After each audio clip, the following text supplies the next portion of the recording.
Welcome. Good evening, everybody, and welcome to What's Up, Cuz. I'm your host, Jason Palmer, along with my cousin, the coach himself, Lance C. Irvin, and he is wearing his Bears gear. It is a happy Bears victory, and I am just representing all of Chi-Town right about now. The White Sox win yesterday. They got the best record in the American League.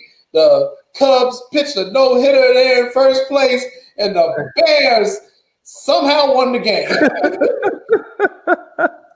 You know what, cuz I normally start off asking you what jersey are you wearing, but I'm kind of disappointed in you today. Why are you disappointed? Because you're from Chicago. When the Bears win, we all represent. We don't know how many more wins the Bears going to get this year. So, man, put your stuff on early. And I'm a Bears fan. I'm coming out swinging. The hat, the shirt. Hey, I'm a big Bears fan right now. Now, next week it might be different, but right now, I'm mad at you. Go change, put your jersey on, put your Walter Payton jersey on and celebrate like all the Chicago. Okay, you know what? I will have my assistant. Assistant, can you please give me my Bears hat so I'll have my assistant, also known as my wife, grab my hat for me. Yeah, you make an excellent point, though. We don't know how many victories the Bears are going to get. And I don't even think the Bears know how many victories they're going to get after yesterday. I mean, that was just, Lance. I mean, how did they win? Explain that to me. How did they win that game? You know what? First, I got to say what's up to Daryl that just logged in, that just hit it. But how did they win, Jay? Woo! That's tough. Everything that should have went wrong for the Lions went wrong. They was playing with 17th string cornerback after everybody got hurt. I mean, I'm not mad. I take the wins I coach. I would take a win. That's how guys was doing me in college. I tried out there with 6 players. Lance, we still whooping you and going to take the win. So, I mean, I take the win, but going against a 17th string quarterback, Jay, I mean, come on. I'm not mad at him, but Mitch found a way to pull it out because he struggled to me. Well, I mean, it seemed like Detroit apparently thought they were playing for the Bears in the fourth quarter. They just started helping the Bears out. And they were down to, their 17th string quarterback, as you mentioned. So, our wide receivers should have been having a field day. And then, let's not forget, they also helped us in the first half. My man decided to headbutt the referee or whatever the heck he was doing. So he got kicked out of the game. The linebacker for the Lions, I don't know what he was thinking. What was he thinking, Jay? That's what I'm like. When I saw it, I was like, did he just really do what I thought he did? Everybody that plays sports know when you touch an official, you official. There's no excuses. There's no I'm sorry. I mean, Jay. How does it go, Jay, when an athlete touches an official? Well, fortunately, I never had an athlete do that to me, even though I've ejected people from contests. I've never had anyone make physical contact with me. I mean, I would probably be kind of like that referee was yesterday, because for a second he was kind of like, did you just touch me? Get out of the game. So, I mean, that would probably be my reaction, just because it's like everybody knows you just don't do that. That was crazy, man. But hey, I was glad, and hey, it helped out the Bears. So, God bless them. But I do agree with you. I am taking your advice based off of what you just said. My lovely assistant has hooked me up here. So let me throw this on. There we go. There you go. Way to show us some love just for at least 50. There you go. Is that better? You had an excellent point. I don't know how often they're going to do this and when. So, I think I should probably wear my gear here. So, here you go. All right, way to go. So, the Bears get their first victory of the season, and that leads us actually into our poll question. But we also have the results from our last poll. So, Maya will put them up. Remember, our poll question is sponsored by the Chicago Crusader Newspaper. We're doing this show in conjunction with the Chicago Crusader. You can check them out, www.chicagocrusader.com. So our last poll question, which was 2 weeks ago, remember we were off last week celebrating Labor Day. 2 weeks ago, it was what is the best baseball, softball candy? And the results are in. Finishing in first place was peanuts. Regular peanuts. It had 43% of the vote. I was stunned by this. Big League Chew and sunflower seeds came in tied for second at 29, and apparently nobody liked Super Bubble because they didn't get any votes. But you know, Jay, how many times have you went to a basketball game, hockey game, baseball, and the guy sitting on the side of you, if you look down, there's peanut shells all over the place. This is true. You don't see sunflower seeds, bubble gum. You see peanut shells all over the place. That's what your uncle used to do. Your uncle would go to the game, get him some peanuts. Next thing I know, your uncle just cracking them and dropping them. People walking down the aisle, they slipping and sliding, falling all over the place. I'm like, Pops, like, come on, man, clean your peanuts up. What is it that, any other setting, if you were to crack the shells open and drop them on the floor, people be trying to beat you up, making a mess. But if you're at a sporting event, it's just kind of like the culture. You just leave the shells all over the place. Just leave all over the place and walk away. But, it's different. But I would have thought Super Bubble would at least had somebody vote for them. Like, nobody gave them a nod.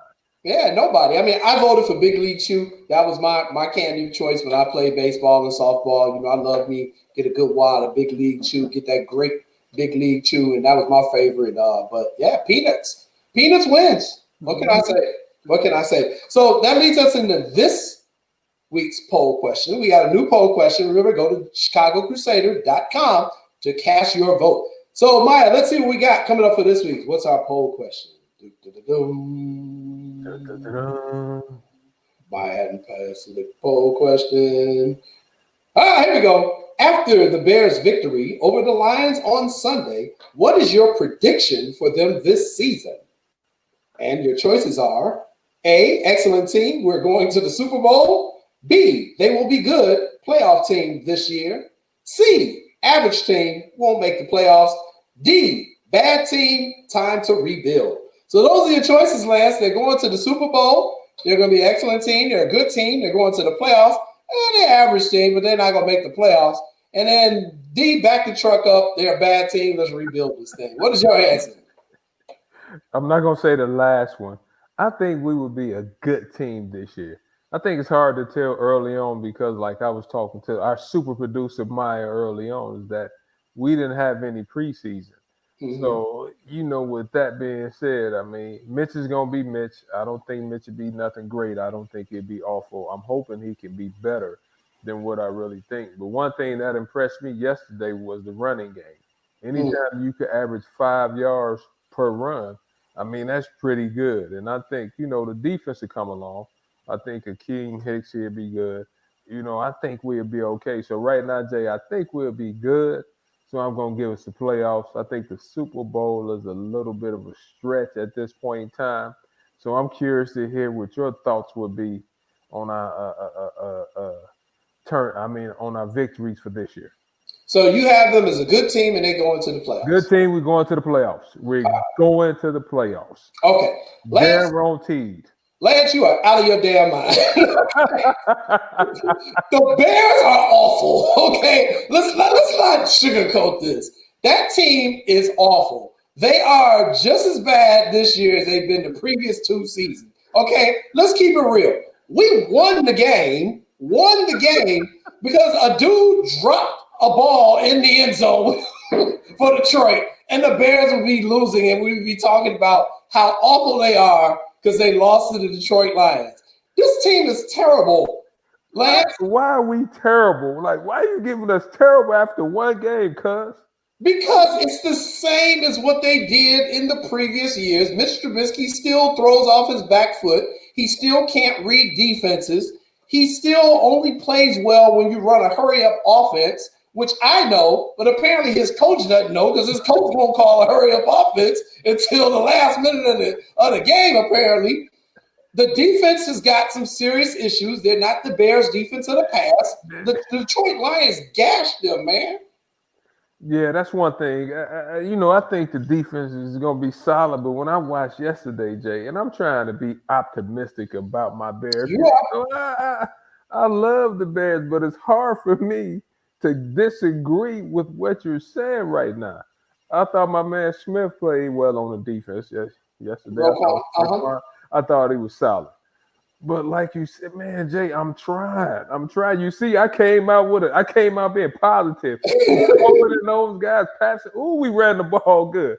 5 yards of carry, and you just came and you just squashed me. Well, there were some good things to take away from the game. Don't get me wrong. And I do realize it was the first game for both teams. But come on, Lance, you said it yourself, man. Detroit was playing. They have half their quarterback. They have half their secondary, man. You're supposed to be lighting them up, man. And there was too many passes in that game that Mr. Trubisky was just off, wide open receivers. And, they broke it down really good on the postgame show on SportsZone Chicago with Lance Briggs and Alex Brown and those guys. And they said he was misreading. So even when he was hitting an open receiver, there was probably the wrong receiver to throw the ball to begin with. And one of the plays, he threw in a triple coverage to Alex Robinson, who made a great catch. But there was a guy who didn't have anybody on him. So it's like, why would you try to throw the ball with 3 defenders as opposed to a guy who has nobody on him? So, he's the same Mitch to me. He's like Cutler. Neither one of them could read defenses, and I think people get caught up with their athleticism. And I think, as a coach, you see that when people get caught up in the athleticism, but they forget about the sport acumen, they forget about a player's heart. And I just think, I've seen enough of Mitch, and I'm going to say it, I said it earlier, I think Mitch is getting white boy privilege. I think he's getting white boy privilege because I think if he was a brother playing quarterback for the Chicago Bears, these people would have ran him out of town 2 years ago.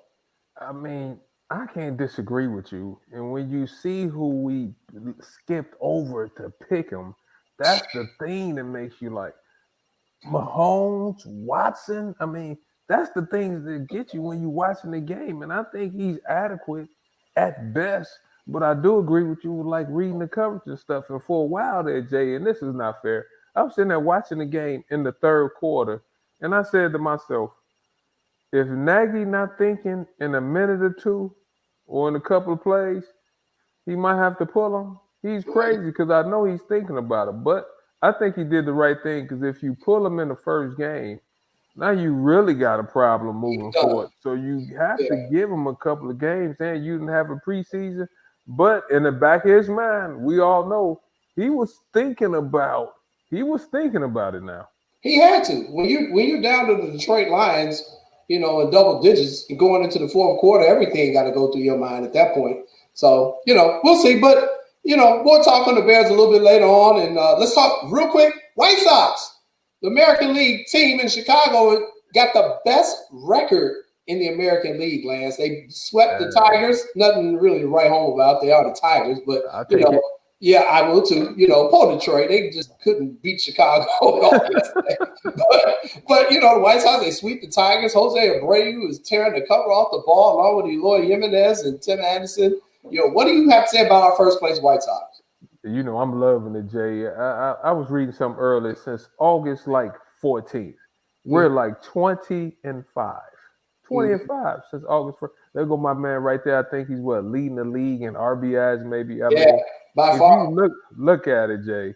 Those guys, him, Abreu, Robson, stuff. I think we have 5 of the top 100 hitters in Major League Baseball when you're looking at percentage-wise. So I'm just happy for the Sox. We need to keep it up, make sure our pitching, I think Dylan Cease has been pitching well. I mean, so I think we've been playing exceptionally well. But I take that 20-5 record all day, every day. I think what's most impressive about it is that, they're doing it with pitching staff. They've had a lot of interest in their pitching staff with Rodon, Bummer. We just lost Dallas Keuchel on the disabled list. And they threw some guy out there yesterday I had never even heard of. So it wasn't just me. So no. It wasn't me. I was like, who the hell is this? Yeah, it was not just you. We were all like, hey, man, when did this guy make the team? Pulling people off the street now? Where did this guy come from? Hey, Jay, they're going to call you and I. Let us be his pitcher. Matter of fact, I still got something in me, Jay. Ooh. I was never a pitcher, so I can't help it. I'm ready. Give me a 10 day. Whatever 15 day. So, so that's been pretty impressive. I mean, the offense will carry you, but we all know when it comes to the playoffs, you got to have pitching. So, at this point, I think they did the odds. It's like a 99% chance they will make the playoffs. They got a big series starting tonight, a 4-game series against the Minnesota Twins, our nemesis. I hate the Twins, but they're gonna have to beat them eventually if they want to win this title. So I'm looking for them to no worse come out of this series with a split 2-2. But I'm hoping they can take 3 or 4 from the Twins. That's what I was just about to say. We need a split. I'm giving us at least 2-2. I'm gonna take the split against the Twins. So we'll see. Time will tell. But man, I like what we're doing thus far. I know. And before we get to our next big topic to start the show, I might as well bring him in because he's the dude that's going to talk about it because it was just so impressive yesterday. Alec Mills of the Chicago Cubs pitches a no-hitter against the Brewers up here in Wisconsin. Very happy for the young man. Anytime you can pitch a no-hitter in Major League Baseball, it's very impressive. And also joining us to talk with us, he joins us for every show to tell us what he's doing in the Chicago Crusader Newspaper. He is their sports editor, our good friend, Joseph Phillips. What's up, cuz?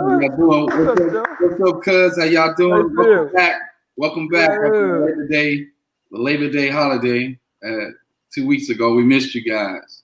Man, I miss seeing you, Joe. I'm ready to hear what you're going to say about Mr. Mills. Oh, man. He was dealing and milling, man. He was dealing and milling, man. He trying to get his millions. That's what it is right now. He's trying to get the bag, huh? They call him Millie Mills.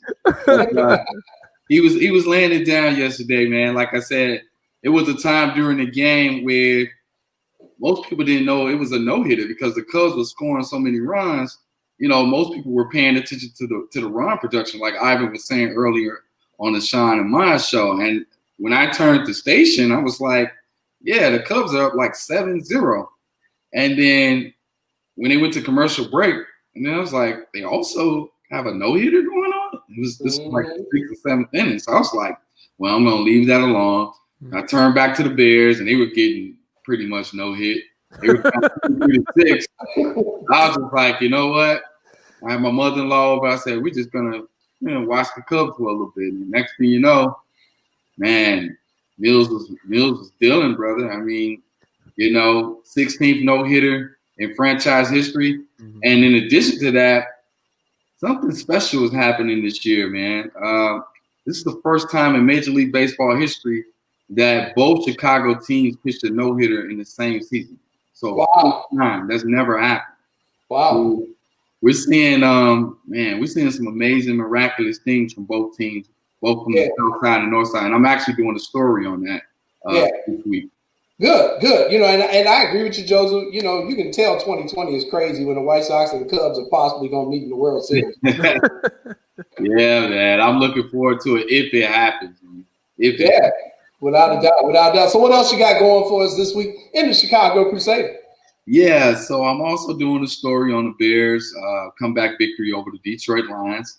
Money Mitch came through in the fourth quarter, and I don't automatically attribute it to Money Mitch, but what I do attribute it to is Matt Nagy buying everybody a pair of Jordans a day before the game, in honor of the Bulls-Pistons rivalry. So Mitch was like Jordan in the clutch in the fourth quarter. As he put on the mics, that's what it was. He had on some ponies in the first 3 quarters. And on the mic. Around. So that was much love for us as Bears fans. And it's the first time since 2008 that all 3 teams are in first place. So Cubs, Sox. Yeah. So. Wait. Are we really going to quote that stat? Man, that's a beautiful thing. Man. New York quote this stuff all the time. Right? Come on, man. The Bears won 1 game again, and they didn't win it. Detroit gave it to them. We're really going to go with this? Yes, we're going to go with it. We're going to go with it. Go ahead, Joseph. Don't pay him no mind. You got to take it, man, because the world can end tomorrow. We'll be in first place. I'm not gonna take the world ending, but I'm gonna take my Bears being the first place. We are really, really lowering the bar on this society. But okay, the Bears are 1-0. We're gonna give them first place and quote them in history with the White Sox and the Cubs. But okay, fine. Yeah. Okay. So anything else you got going? So I know. Yeah, I'm actually doing a follow-up. It was a request from Maya. I'm doing a follow-up to the Josh Gibson story that was did in the Undefeated on him possibly replacing Commissioner Landis' name on the MVP trophy. So I'm going to reach out to his grandson to see if we can get a statement or a quote to add to the story. And it's already written. The story's already written. So it's just just adding in a few quotes and stuff from the grandson. So we'll be doing a story on that. And then also the White Sox Ace Academy, the Wilson Classic from September 10th through September 14th, where all the top talent, go out there in Georgia and show off their baseball skills. I noticed there were two names on there that stood out, and there was Andrew Jones' son, Andrew Jones Jr. Really? Yeah, he's supposed to be a future one. I don't know if he's a future prospect, but eventually he will be a future prospect. And then I saw a few more former major league names on there. But in addition to that, some of these guys are projected to be the 2021 top prospects in the future. So hopefully, and 7 of those guys are from Chicago. So, got a lot of talent coming out of the city of Chicago. And I saw a lot of African-American brothers' name on that list. Okay. Love it. Jahiza De Jesus, our good buddy down there in Florida, she told us, yes, eating peanuts is a must at a baseball game. So thank you, JoJo, for your comment on the poll. That was a result of last week's poll, is that the peanuts was everybody's favorite candy at a baseball or softball game. Joseph, so we asked a new poll question. I asked about the Bears. I said, are they going to be excellent and go to the Super Bowl, a good team and go to the playoffs, average, but won't make the playoffs, or are they going to be a bad team and won't make the playoffs at all? What do you think? Well, I got the Bears going to the Super Bowl, and I'm going to tell you why. I'm going to make it quick. I got a drink after that. What did he just say? This is my theory. Guys. I'm not saying you got to agree with it. What I'm saying is that if the Bears take their cue from the Cubs and the White Sox, you see what I'm saying? You see where I'm going with this? No. Take advantage of the situation. Take advantage of the situation. We don't care about teams being out of shape, not getting enough games under their belt because of the lack of preseason practice. This is the time to jump on teams, get out early. Like yesterday was a miracle. We'll never see that again. I agree with you there.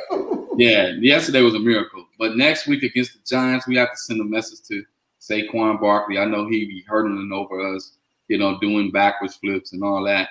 But, we need to send a message to the Giants along with that defense. Is Robert Quinn coming back next week? We haven't heard, right? Yeah, so if he comes back next week, that can add to our pass rush. And like I said, I think we can pull off the victory against the Giants at Soldier Field. So hopefully, man, we'll be 2-0 by next week. Hopefully. So let me just make sure I'm understanding this, Lanny. Joseph's philosophy is that the Bears need to take advantage of the situation because nobody has had any time to practice.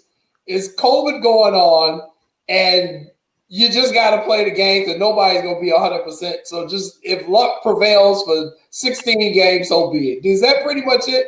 That's what every team has a puncher's chance. Hey, you know how it is in boxing. It's the same way. You may be winning 1 through 8 rounds or 1 through 8 rounds, and then you land a good punch, man. You know what? You got a puncher's chance. You never know. So you said we need to continue to wait on Money Mitch. That's right. He called him Money Mitch with the 2-3. One the Georgia time. Yeah, he worked 2%, but okay. He wasn't Money Mitch the first 3 quarters, man. The first 3 quarters, he was balling, so we could do nothing with him, man. So hopefully he get his act together and realize that the offensive line is doing a great job this year, so he can relax, a little bit. And the running game looked pretty good this year, So, hey, if we can keep that up, maybe we can send a message and we won't have to depend on Money Mitch arm so much. We can mix up the play calling a little bit. You know what, Joseph? But I am kind of running with you on some of the things that you said, right? It's so early. Maybe you could tip in on people until they start really, really understanding what's going on. We could probably be like 5-0, that people wake up and we already ahead of everybody. Super Bowl, I mean, sometimes you need a little bit of luck. You guys are gonna make my head explode today. you need some luck. Hey, when was the last time the Bears won Super Bowl? What? 1985. What Super Bowl was that though? Super Bowl 25, I want to say. Super Bowl 20. 20. I'm sorry. 2020. It's 2020, baby. Oh, Lord, there, baby. And then y'all, 2020, baby. And we won our opener for the first time in 7 years. 7 is the magic number. Won opener for the first time in 7 years. Oh, Jay. God. Come on, Jay. Now it's 2 of them doing this. You guys, if I were to take y'all to the racetrack with me right now, both of y'all be like, give me $10 on the 85 or one horse. Hey, but wait though, Kenny McReynolds said yes, it was Super Bowl 20. So Kenny McReynolds getting happy about the Bears too. There we go. Let's go. No, Kenny said it was Super Bowl 20. He didn't say they were going to 2020, man. Kenny. That's the last time we won Super Bowl 20. So it's 2020. So it's time to repeat that 2020. Hey, Jason, and if Kenny McReynolds swinging about the Bears right now, he should be swinging too. Hey, Kenny, call me about that though. Kenny, call in and let us know, Kenny. Oh my God, you guys are over the top tonight. Let me tell the people who we've got coming on the show. We got some two awesome guests coming on the show. Coming up at 6:30, we have former NBA player. He played his college ball at Fresno State, his high school ball at Thornton High School in Harvey. Melvin Eli is going to join us. He's going to talk NBA. He's going to talk about NBA playoffs, a little bit about his career and what it was like playing at Thornton and Harvey. And then coming up at 7:00 p.m., we have State Senator Napoleon Harris, who also played at the highest level in his sport. He played in the NFL for the Kansas City Chiefs, the Minnesota Vikings, the Oakland, now Las Vegas Raiders.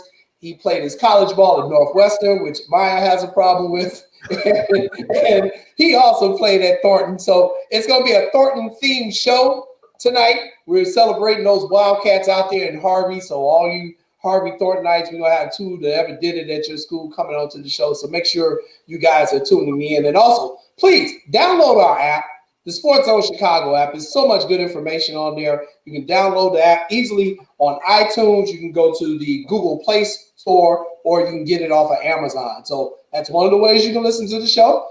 Also, if you're watching us right now live on YouTube, thank you very much. Go ahead and subscribe to the channel if you're watching us on YouTube. And also, if you saw us on Facebook and you're watching us there, we appreciate that too. Go ahead and hit that like button, or better yet, give us that love button. Or if they keep talking this crazy stuff, give us the angry button.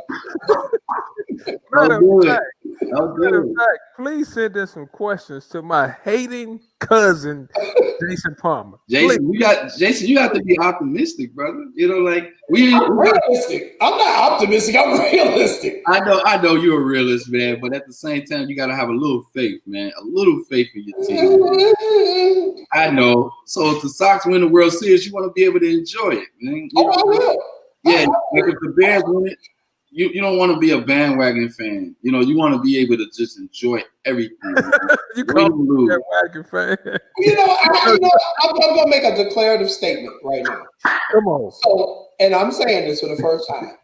From now until the end of the baseball season, I will not pull for the Cubs, because I want to see a White Sox-Cubs World Series. And the only way I can see that is if the Cubs win games. Now, when they get to the World Series and they play the White Sox, I hope we beat their ass. But I got to help get them there. So I'm not going to say I'm going to pull for the Cubs, but I'm not going to pull against the Cubs. I will cheer like crazy for the White Sox, but I will not pull against the Cubs. But, Jay, let me say this. If KB, if Rizzo and Javier, if they could come around with a little bit more hitting, I think that'd be okay. I mean, even though I'm a Sox fan, but at the end of the day, if they can pick up their hitting, we'll be fine. Because I think the pitching has been great. I mean, we can't argue with Hendricks, Darvish. I mean, Mills pitching the no-hitter yesterday. So they need to pick their hitting up. But now, Make sure now, Joseph. This the last time I'm gonna talk about your Cubs now. Oh, I'm just teasing. Yeah, we'll see. This should be fun. It should be fun going forward. Joseph, thanks so much for joining us. We're getting ready to go to our first break. And coming up after the break, Melvin Eli is going to join us here on What's Up, Cuz. Big Melvin.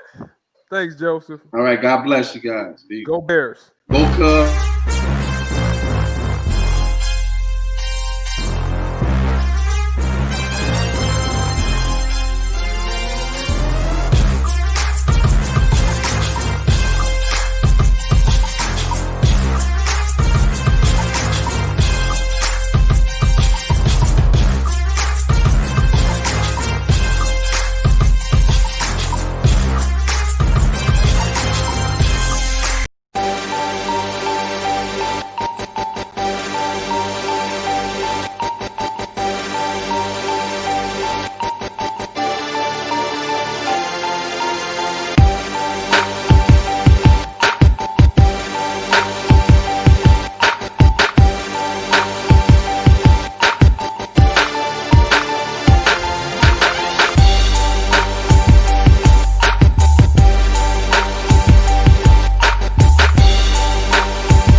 See me.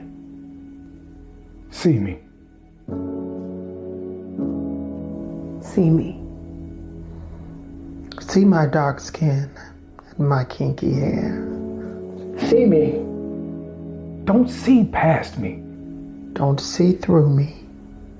See me. See my tan skin and my curly hair. See me. Don't see past me. Don't see through me.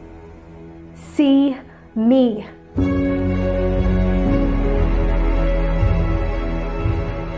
See my face, wet with tears from years of oppression. See my hands, weathered and worn from decades of pulling myself up through your society. See my feet split from centuries of walking your delicate line. See me.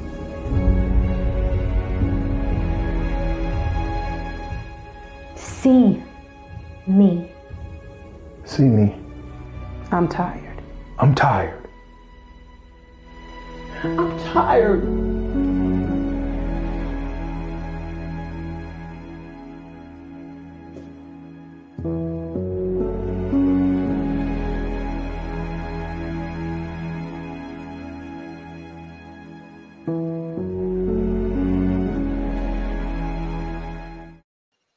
Welcome back, everybody, to What's Up, Cuz. I'm your host, Jason Palmer, along with my cousin, the coach himself, Lance C. Irvin. And we were off, last week, Cuz. What'd you do for Labor Day weekend?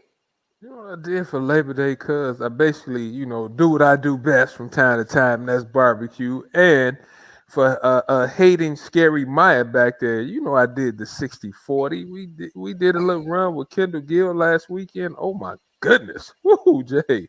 Woo, your cousin felt real good after that, but just barbecue, exercise, and try to watch some basketball and some baseball. Try to watch our Sox. Right. What your man TA was gonna be doing with his 362 batting average.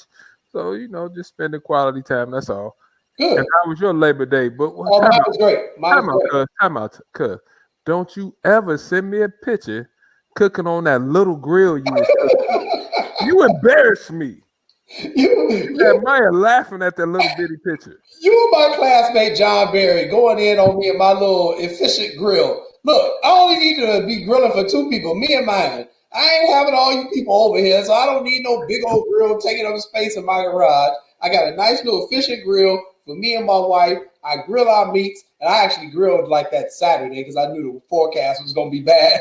And so I grilled that Saturday, and I watched sports the rest of the holiday weekend and chill with my wife. But Grandma Eva and Aunt Bernice, they'd be disappointed at you because you know how our family cook. Like everybody expects some guests. So if I came over with Big Melvin Eli, what was we gonna eat? What you was gonna cook us some hot dogs? If you bring Big Melvin along, I'm gonna have to do a whole lot more cooking.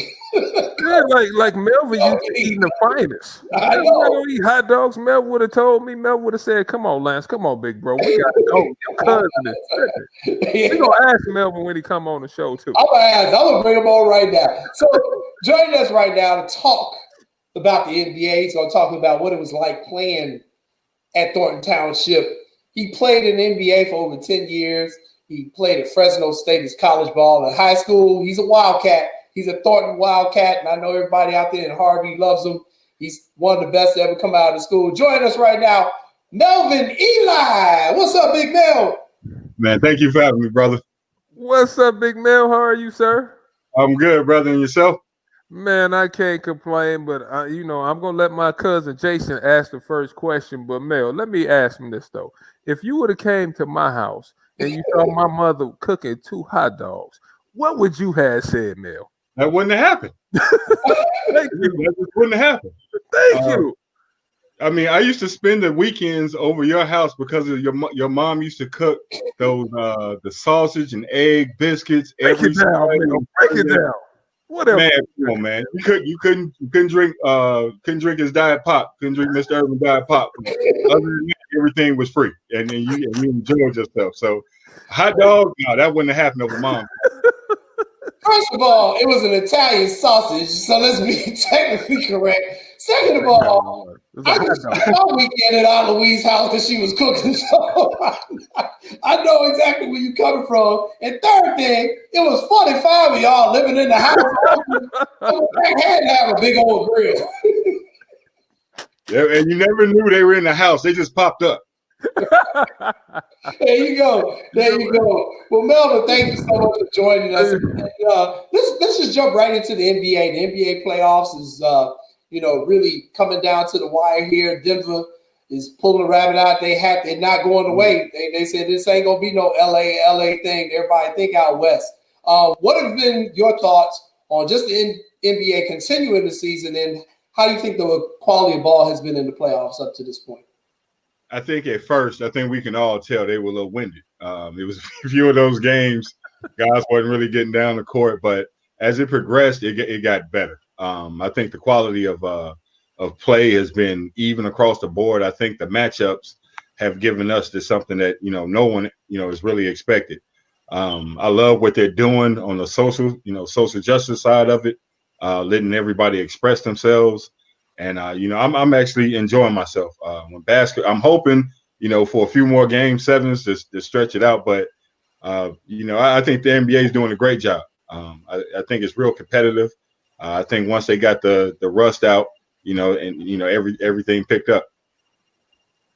You know what? Those are excellent points, Melvin. But you know what, Melvin? When I think about you, you were probably one of the most fundamental big men in the whole country. Like, you had the pivots, you had the up and under.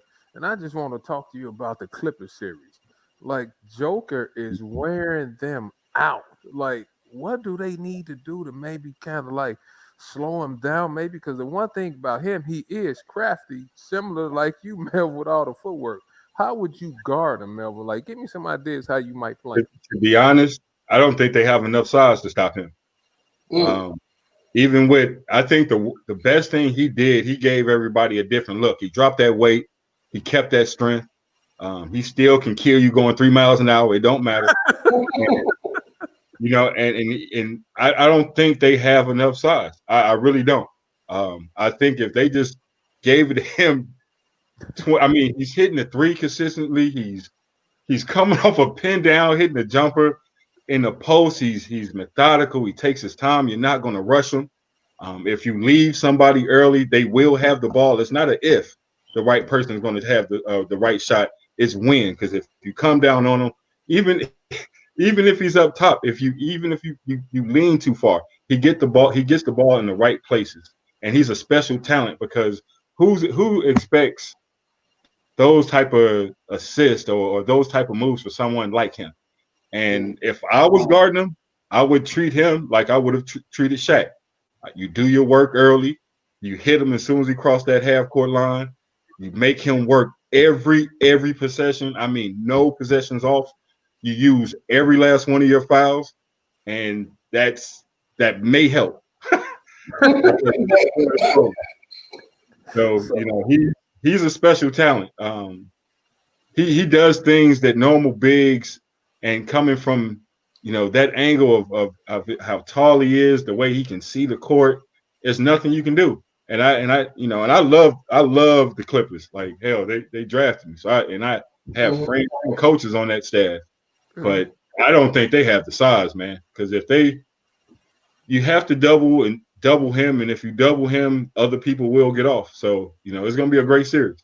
And you know what, Melvin, before I shift to the Houston Rockets Lakers series, man, scoring 34 points in the second half last night, that's not enough points. I mean, they keep getting on Paul George a little bit. I mean, what do you think the Clippers need to do on an offensive end? Because 34 points is just not enough to win a playoff game. So do you have any idea what they might need to do on the offensive end? Maybe a little bit more of Lou Williams and Kawhi in the pick and roll.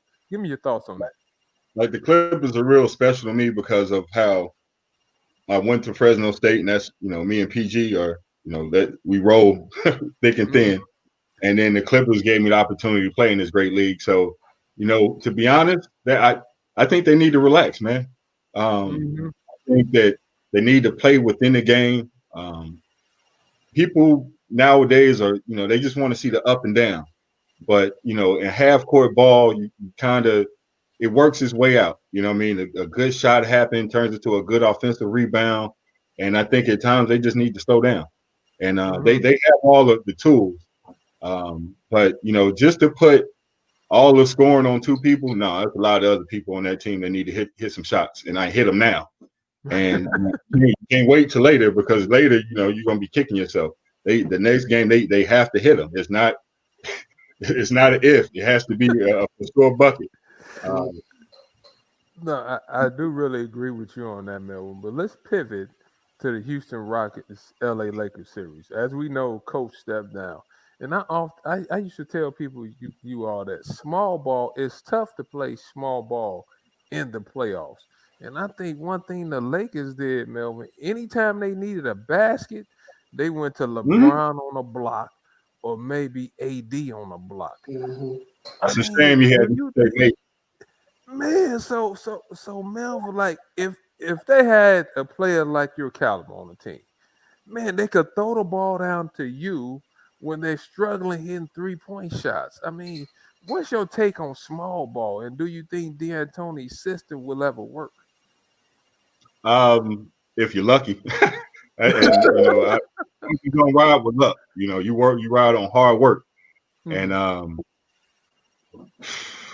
it's tough because D'Antoni's a good coach because it had success in Phoenix. And when teams have success, the whole league followed like normal. Copycat league. Yeah, and like usual, and it screwed some people. I think the small ball mentality of the Clippers, even though the Clippers have some size, but after one or two bigs, they get real short. Not to, say they're not as good doing their job, but it's something about having that size that helps. I think that if you look at the history of every championship team, they had that good center. They had that for sure bucket. Not to only have that post presence, but something I've learned from your dad and Nick. There's nothing better than a wide open three to get you started. And that normally goes from inside out. You have something going on in, somebody drawing in, you kick, you get that layup, that shot starts to feel good. All of a sudden, that basket get a little bit bigger. You know what I mean? You get a little bit better bouncing your step. And it just works out that way. With the league, they kind of phase out the big, and that's kind of and that's two parts for me. I think that skill-wise, the bigs have to find a way to be relevant. You can do it.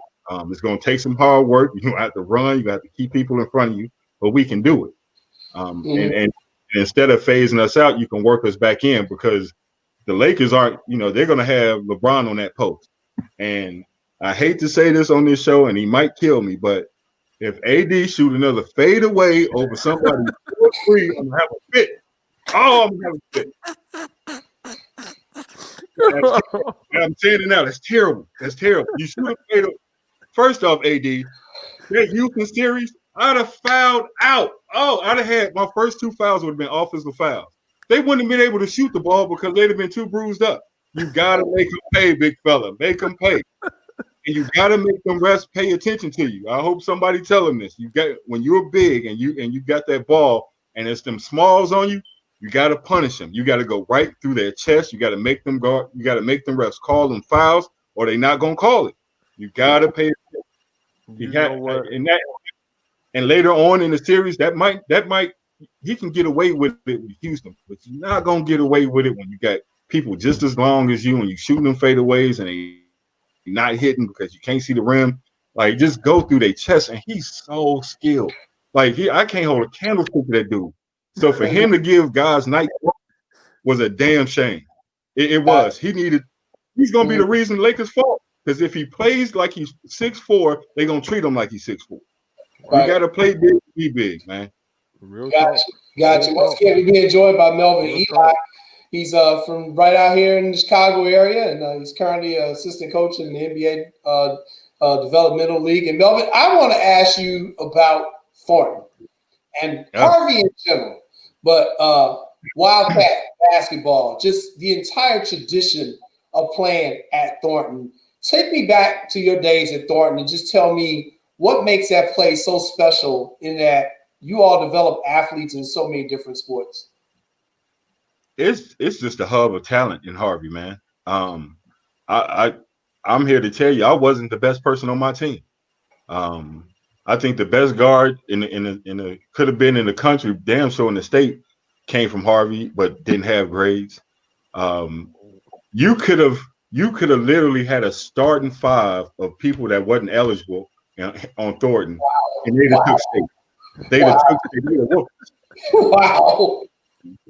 We had guys like that we had to play against. You had guys like Brandon Well and Napoleon Harris that was dual sport. Jay Hamp played amazing. Will Maple could have been the best guard ever, but just couldn't get the grades right. Eric Herron was a beast. And then it's kind of tradition at Thornton because my brother played there with Tracy Webster and them, and you kind of want to follow that line. We were blessed to have good coaches, Coach Hill, Coach Jackson. Still now, Todd Streaks is taking up that mantle, but I think it's something in the water in Harvey, man. I mean, every day I played in the gym, I was playing against people better than myself. Wow. And even in football, we get them out. Like I don't in a small area as Harvey, they call it a village now, but in that area we probably produce more pro athletes than anywhere. Yeah, I agree with you, Melvin, and you hit it right on the head. Just per capita, per that geographical area, if you look at Harvey and Harvey Township, the amount of talent just in that one area, people think about, Chicago produces a lot of people, but if you start incorporating a place like Harvey or you start incorporating a place like Maywood out in the west suburbs, that talent pool just expands. So, you said you played against some tough guys in practice who were not even eligible. Also, what did you learn playing outside the gym on the courts out there in Harvey? You had to earn. It wasn't until my senior year where I was guaranteed a spot on the court day in and day out. It took till my senior year. If you lost, you sat down. It wasn't until literally my senior year. And then I remember coming back in college and then I had to get next. Like it was that much talent rolling through Harvey, man. And the bad thing is, and I'm not gonna say anything, but there's some city guys that's originally from Harvey that just have so we got. I mean, like I've met people on Broadway, actors, people that write music, all from Harvey, man, and it's a hub of talent, man, and I know we've taken a hit. I've actually did my due diligence and got in contact with the mayor, man, and we're going to bring that back, because Harvey is a place to where you just can't lose it. It's actually a special place. Melvin, let me ask you this. Which player in Harvey would you say that you learned the most for that play for throwing somebody that you used to look up when you was growing up? Because I know you guys had Darren Guest out there, you had Boo Man, Robinson out there, Tyrone man, Digpen, you know, and man. then your Oh, brother. come on. You know, it was some players. So now, who was it that you said, and you had your brother? I'm not gonna leave Lewis out. Lou not Yeah, gonna because it call was me and Lou. get mad at It was me. Lou. Tracy Webster, Rodale Davis. So I'd have said old and new. So now, which player would you say, hey, that you used to look up to when you were coming up? You're gonna kill me for this one, but you remember Michael Allen? Yeah. Yep. He used to get 50 with his eyes closed. This dude was amazing. I used to see how, like, I remember walking. My brother took me to the game. He had came home for Christmas, and he was at Wisconsin because I really grew up watching Tracy and Lou. You know what I mean? Those were my, thick pins, all of them. I seen all them battles, and I'm a better man for it.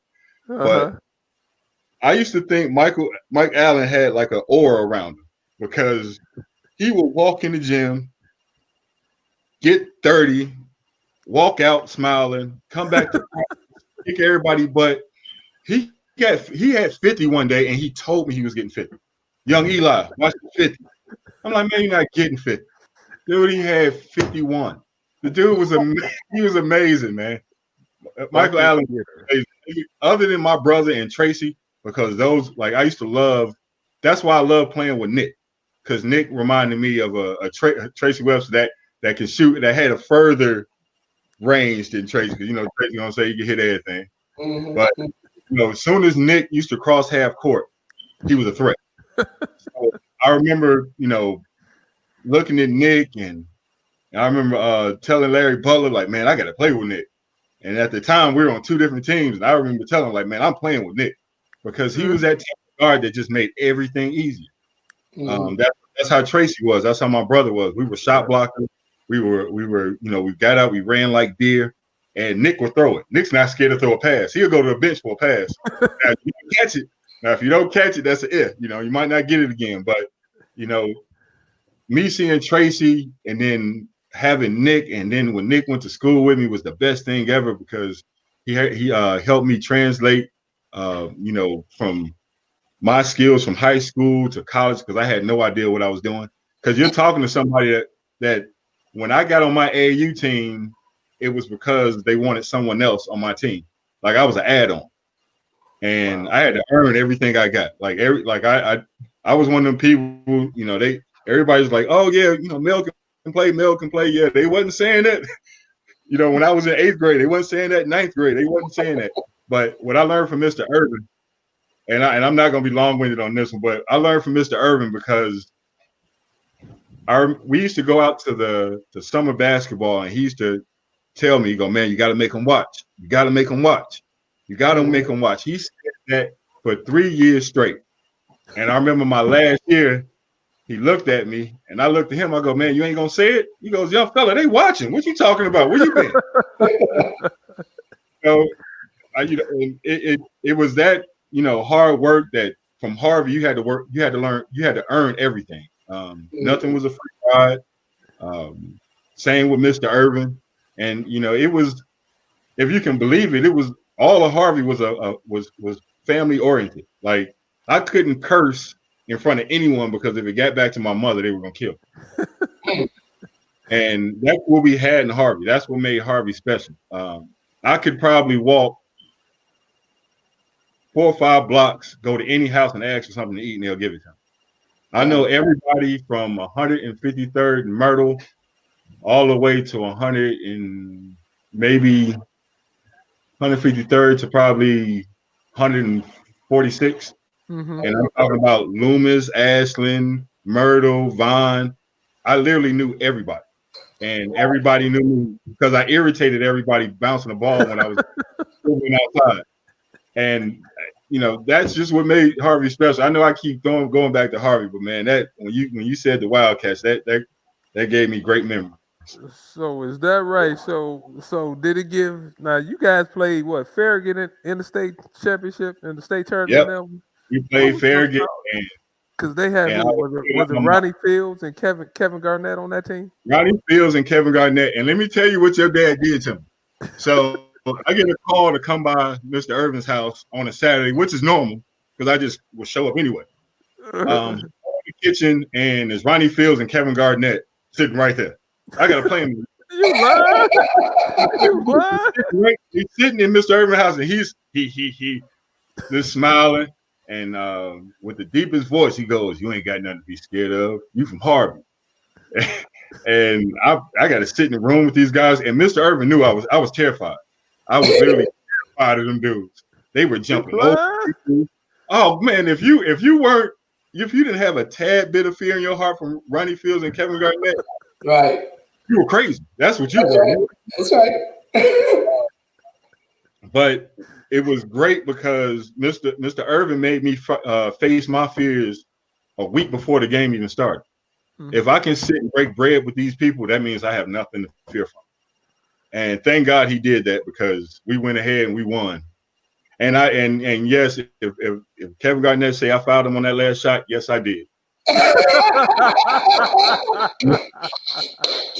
The statute of limitations is up, Melvin. I think you are. You can say that. No, we already got that win. Ain't no asterisks by it. I fouled him. I was good. You found him good, Melvin. Yeah. When you guys play that game, it was me and Kevin Garnett 1-on-1. With like 5 seconds ago, that felt like a half an hour, and either way. If he'd have shot the jumper, I fouled him, and if he'd have drove past me, I was gonna foul him. I'm just happy he took the jumper. Oh my goodness! Well, it was definitely one of the most memorable games ever in the history of the IHSA state playoffs. Everybody, it was just stunned that you all had beaten, Farragut. They had Ronnie Fields and Kevin Garnett. They was like national news all over the place. Everybody was like, "Oh, they're playing Thornton." And I was like, Thornton's going to be good. It should be a good game. But I think when you all pulled off the win, it just stunned everybody. So, I can only imagine. Let me ask you this. Playing at Thornton, playing in the old Sicker, let's be real with it. The old Sicker, when y'all had 40 teams in the conference. The old Sicker, Bloom, Thorn Ridge, Thornwood. Tell me a little bit about what it was like playing in that conference at that time. Then we'll take a break and we'll come back. But go ahead and answer that one for me. What was it like playing in the old Sicker? I may be the only person, maybe Farragut, but I've never played in a gym that wasn't sold out. Wow. I literally I can't remember a time where you could see. I remember people begging me, offering me money to say I'm family so they can get in. It was competition every night. I think I will tell you, after we beat Farragut, everything else was just downhill. We weren't scared of anybody. We didn't climb the mountain. We saw what was up top, and we wanted more of it.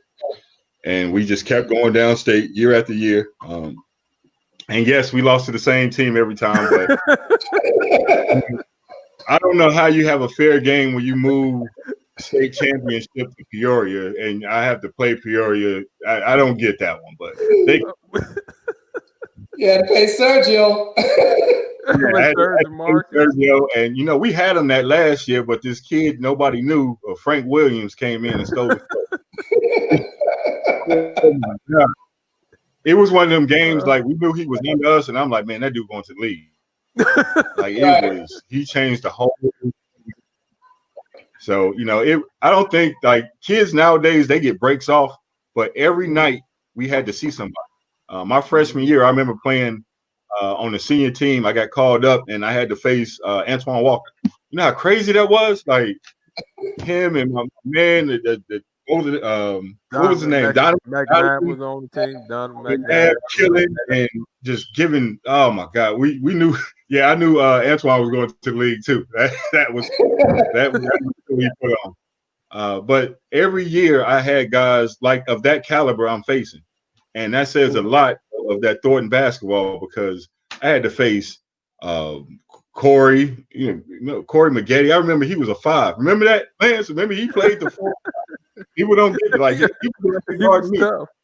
Yep. You had Rich, you had Bobby Simmons. All of us live walking distance from each other. Right. And right. you had competition like that every night, and I don't think it was another place on earth that had better high school basketball. And I mean, when I say that I played in front of sold out every night, if it's one person I can say otherwise, I give in. But I'm telling you, it was sold out every night. Every night. Gotcha. All right. Well, we're gonna take our commercial break. Melvin, can you stay with us for a little bit longer? Yeah, you got it. All right, cool. We're gonna take our commercial break. More with Melvin Eli when we come back. Stay tuned.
Welcome back, everybody, to What's Up, Cuz. I'm your host, Jason Palmer, along with my cousin, Coach Lanny, Irvin, and our first guest, Melvin Eli, who has joined us. Melvin, I got to ask you this. So my best friend since grammar school went to Thornton, and after he graduated, he was like, we were looking for something to do. It was a Friday night.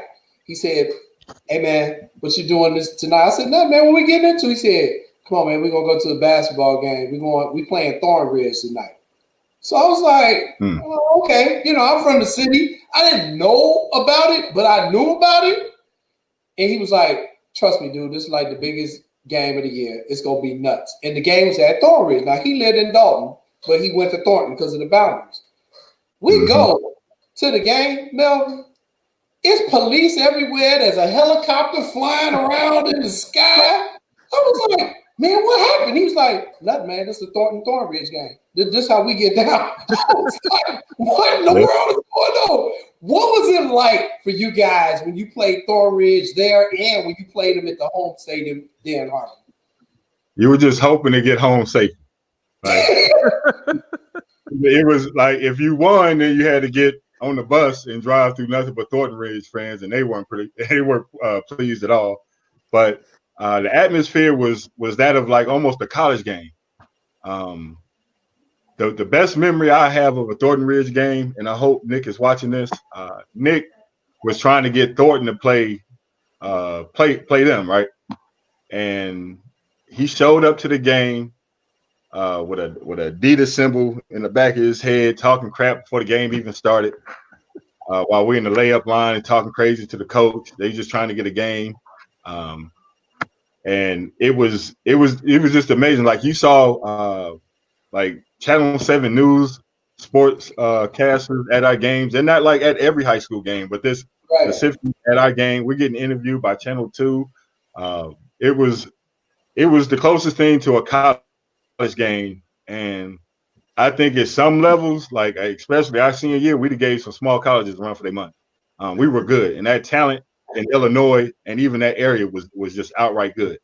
Who was that? Was that Faraday? That was the coach then. He was a master. Yeah. He was a great coach. Always had tricks up his sleeve. He gave me the biggest compliment when I left. We had played them my last year, and he looked at me. He goes, "Man, I enjoy seeing you play, but I'm so happy to see you leave." And that's the biggest compliment a coach could ever give you. And he was between the great coaches we had great talent. The Thornton Ridge, the Thornton Wood. I called Eddie Curry before he was Eddie Curry, and I kicked his ass. Can't take it. I called him. Yes, he was a young Eddie. Yes, he was. Yes, he was. He shouldn't have been on the court. But yet, even Eddie Curry, you know what I mean? In that area, and that's part of our talent pool. And it's just interesting to see how much talent, and I forgot about him too, because I remember seeing him his senior year, and I'm like, thank God I didn't bump into him at the same time. He was an outstanding player, and we just kept shipping talent, man. That Thornton Ridge game though was a special one. We had to win that. If we didn't win it, as soon as we got home, he was making us practice. He was making us run. Coach Hill did not like losing Thornton Ridge at all. Yeah, but the one I went to was when Tracy Webster was playing against Townsend Orr. So you can imagine what that was. That was a battle. Two of the best point guards in the South Suburbs. Matter of fact, two best point guards in the country at that time, because they both could play. I like Ramond and Nick. My whole high school career, I only lost 4 games, so I don't know much about it. I hear you. Well, Melvin, hang on right there. We're getting ready to bring on one of your Wildcat brothers, so I want you to stay with us for a quick second here. We bring him on. Our next guest played in the NFL. He played for the Kansas City Chiefs. Played for the Oakland Raiders. He played for the Minnesota Vikings. He played his college football at Northwestern. So he got to keep the same purple and white colors and kept being a Wildcat. And he also played at Thornton. He's now the state senator representing the same district that he grew up in. I just think that is a beautiful story. I was one of the first people to interview him when he first started running for office so many years ago. I interviewed him for the Chicago Crusader. We asked him to come on the show tonight to talk about his Thornton experience. He agreed. Napoleon Harris is here. Senator Harris, how you doing, buddy? Man, what's going on, fellas? What's up, Senator? How are you? Melvin Eli. What up, brother? What's on, Lance? What's up, Jason? How y'all doing, man? We're doing good. Man, it's not fair that Napo get to keep his hairline. I think he's the only one of us left to still got his hairline. So I'm hot. Oh, I'm hot. Hey, man, this is looking good, brother. How's everything going, man? No stress, man. No stress. Just got to take it off the stride, man. You know, Napo, but I have to start off the show. A young lady named Maya, she went to Iowa, right? She said, you made the worst decision of your life going to Northwestern. She said, if you would have went to Iowa, your brand would have been way up here. I told her to jump on the show and tell you herself. So let's see how tough she is. I said, he did right going to Northwestern. So now, would you speak to why you went to Northwestern? Lance, you know I'm not a punk, so I don't know why. And I'm sorry, Senator Harris, my exact quotes is, if you had been a Hawkeye, you would have been a football god. That's what I said. Quote me right, Lance. Quote me right. Maybe. Do you want to answer that? Yes, I'm about to. You do my rebuttal, just like the Senate. Now it's about to get good. To my good friend on the other side of the aisle. Unfortunately, we can say that we have something in common. We represented the Big Ten Conference in your respective Iowa, mine is Northwestern. However, when I break down the statistics, pound for pound, I look at Northwestern's alumni base. You know, when you talk about the Fortune 500 companies, and you talk about billionaires, Northwestern, check. Iowa, 0. Actually, no. That's actually not true. No. I'm talking about who wins it. I'm not saying Iowa doesn't have any billionaires or Fortune 500. I'm just saying Northwestern has more. When you talk about job placement and getting a job post-career, Northwestern. When you talk about value of degree, Northwestern, check. Now, when you talk about football powerhouses or football pedigree over the years and century, then I'll give Iowa the advantage. However, when I was at Northwestern, we kicked Iowa's ass. So now, hold on. No, wait, stop. Now let me school you something. Since we sit into a virtual studio full of people of color. What Northwestern does not have is it was never welcoming to black and brown faces until recently, because they saw the exploitation of how we could make them better athletically. Iowa was one of the first schools to have an African American studies program where you could get a bachelor's and a master's. They accepted people of color, founding fraternities. So I get your story. When you talk about black and brown faces, Iowa has been far more welcoming than Northwestern has ever been. Well, I won't disagree, but I'll add to that. Oh, you can't, because we can just roll out. Melvin, it's getting good, Melvin. Yeah, I'm happy I went to Fresno State. See, Lance, you knew exactly what you were doing. I want you to know he set you up for this. You knew what you were doing. Let the senator speak. Go ahead, Senator Harris. When you think about exploitation and you think about all colleges, when you think about desegregation and segregation, the whole premise for allowing black athletes to come on campus was to create wealth and dollars. Okay. I mean, if it wasn't for think about this. If all black athletes who predominantly the great ones, even the good ones, decide to say, you know what, we're going to take our talents to HBCU, that would change the paradigm of college basketball. Oh, absolutely.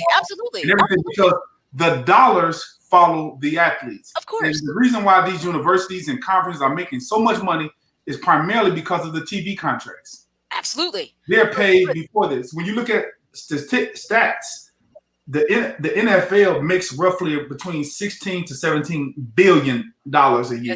Yes, they do. College football makes roughly the same. The difference is the NFL has a salary cap that they pay people. The college program pays no one but the athletic directors, the head coaches, and staff. So if a coach can make $4 to $5 million a year, why can't my son make a couple $100,000? Amen. I agree with that. Well, interesting enough, there's been a shift in that thinking. We're going to see how that plays out. If you look, I filed a bill for that. See, my actions speak louder than my words. I filed a bill for that here in Illinois, that we start that process.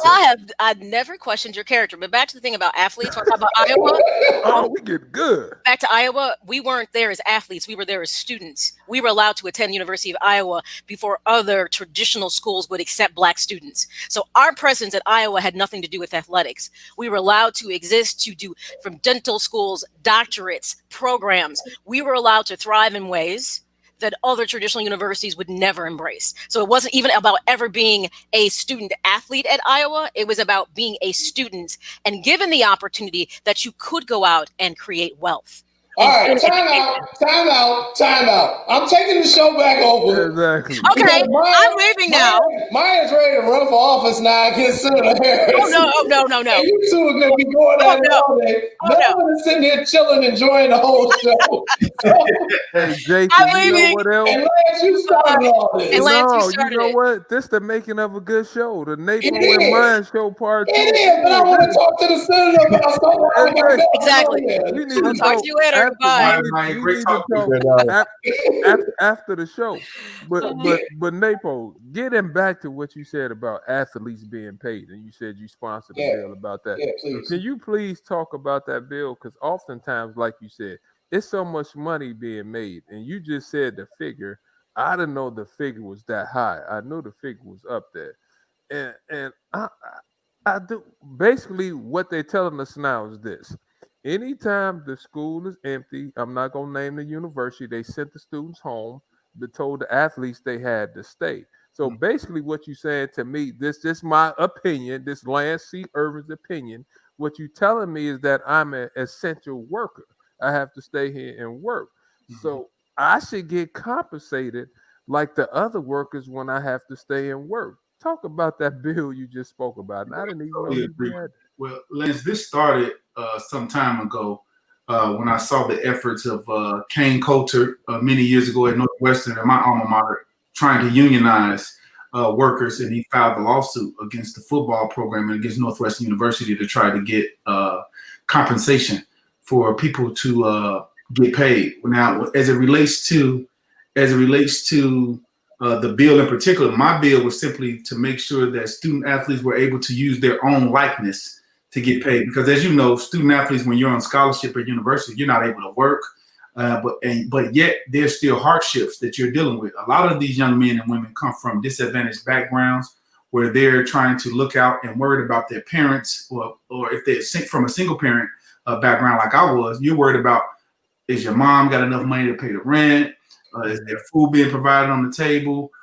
Is the mortgage getting paid, etc.? There's so many different dynamics that you're concerned and worried about. So you want to make supplemental income to send back home, because you don't have the revenue or the capital to really produce. So my bill was simple to say, listen, as someone who earning the university income, so to speak, from people coming to see your likeness at games, etc., there's an opportunity to use your own likeness. So if I wanted to go out to a car dealership and say, I want to use Napoleon Harris, my own name, branding, and imaging, my parents should be able to benefit from that, because technically, when you really think about it, my mom and dad, I'm their intellectual property. They created me.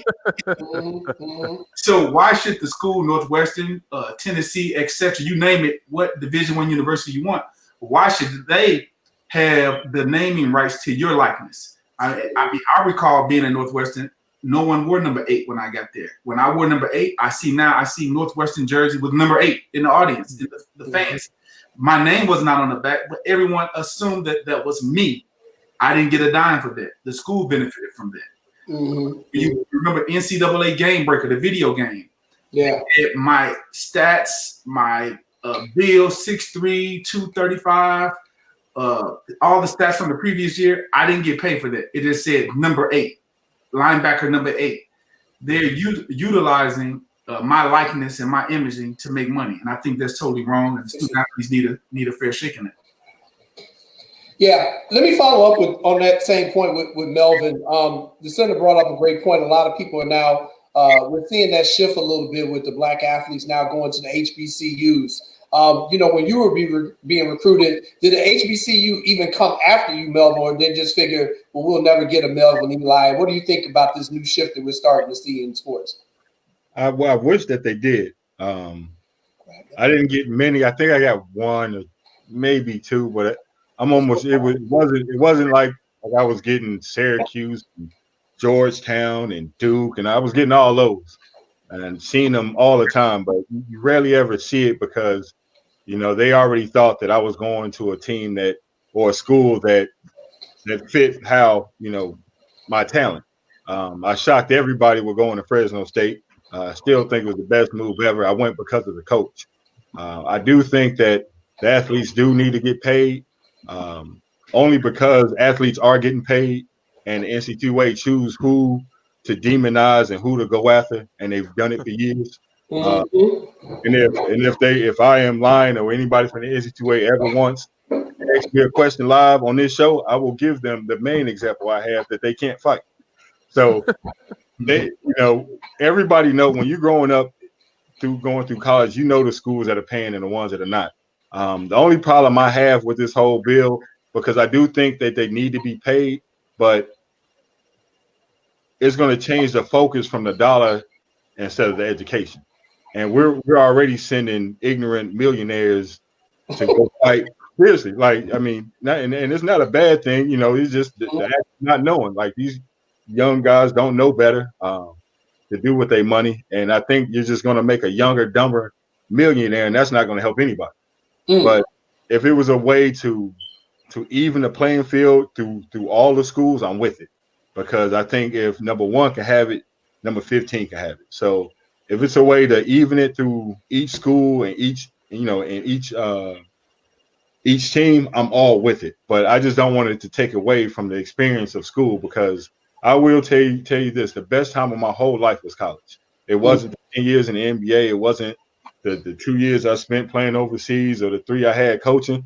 It was the 4.5, 5 years I had at Fresno State that made me who I am, that taught me a whole lot. They took a boy from Harvey and made him a man. And that was a promise that Coach Tark made my mom. And and to this day, I still try to make sure that I fit that mold. But it just has to be about the school and not about the dollar. So if they can do it and keep that focus, I'm all with it. Let me add to that, Melvin. I definitely agree with what you're saying. And my intention on the bill was never to just be about the pure financial gain on it. We're talking with some of the presidents and athletic directors when the bill was introduced.